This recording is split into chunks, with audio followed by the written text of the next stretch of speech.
Welcome to this free CCNA Packet Tracer practice lab. You can download the lab file from the link in the description. If you like these labs, please consider supporting me via my Patreon or the cryptocurrency options in the description. This is the third and last of our labs focusing on NAT, Network Address Translation. This lab will focus on PAT, Port Address Translation. Static NAT is sometimes referred to as one-to-one, and Dynamic NAT is sometimes referred to as many-to-many. By that logic, PAT is many-to-one. Many addresses are translated to a single IP address, but the router keeps track of the layer 4 port number used, so it can identify each of the inside hosts. For example, when we configure PAT in this network, we can then ping from PC1, PC2, and PC3 to server 1 at the same time. All of them will use the same address, that of R1's S030 interface, 1.2.3.1. However, each of them will use a different port number, so R1 can forward the return traffic from server 1 back to the correct PC. We are using the same topology as in the previous NAT labs. If we try to ping server 1 from PC1, it should fail once again. Let's try. Ping 1.1.1.100.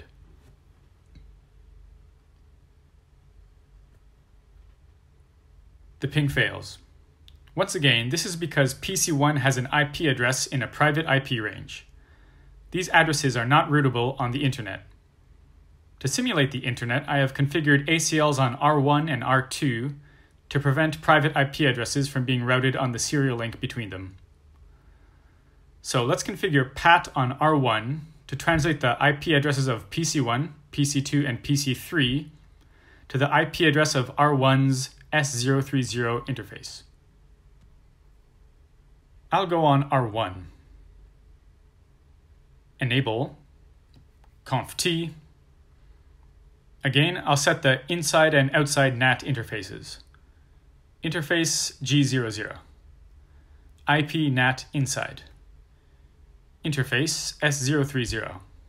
IP NAT outside. Exit.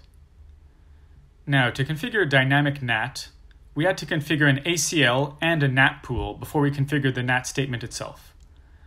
For PAT, we just create an ACL to identify the inside address range to translate, and then we create a NAT statement to translate them to the outside interface.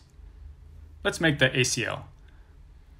Remember, this ACL is used to identify traffic, not to allow or block traffic. Traffic permitted by the ACL will be translated. Traffic denied by the ACL won't be translated, but won't be blocked. Let's make an ACL to permit traffic from the 192.168.1.0/24 network. Access list 1, permit 192.168.1.0, 0.0.0.255. That's it. Now we just have to make the NAT statement. The first half is identical to Dynamic NAT. IP NAT inside source list 1, which identifies ACL1. Next, however, we type interface, followed by the outside interface, S030 in this case. Finally, remember to add overload at the end. This is what allows the router to translate multiple hosts to the same IP address and keep track of the layer 4 port number to identify each host. So our command is IP NAT inside source list 1 interface S030 overload. Our PAT configuration is complete. Now let's test and then check the translations on R1. I'll ping server 1 from each of the PCs. PC1 first. Ping 1.1.1.100.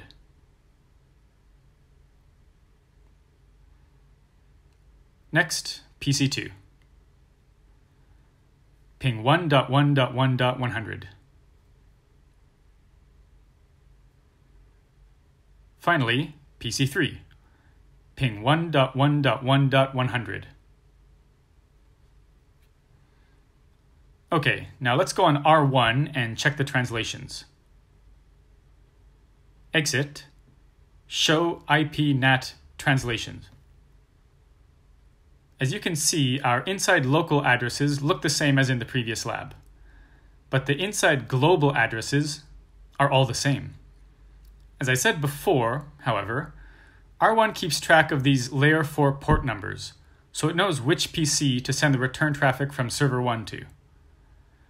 Now, do you remember the command to use if you want to clear these translations? Clear IP NAT translation, asterisk. Show IP NAT translations. The translation table is empty. Okay, that's all for this lab. Thank you for watching. I hope this lab and video have been helpful for you. Please subscribe for future labs like this, which will be released weekly. If you have requests for any specific labs, let me know in the comment section. If you want to support my channel, I accept Bitcoin and Ethereum donations via the addresses in the description.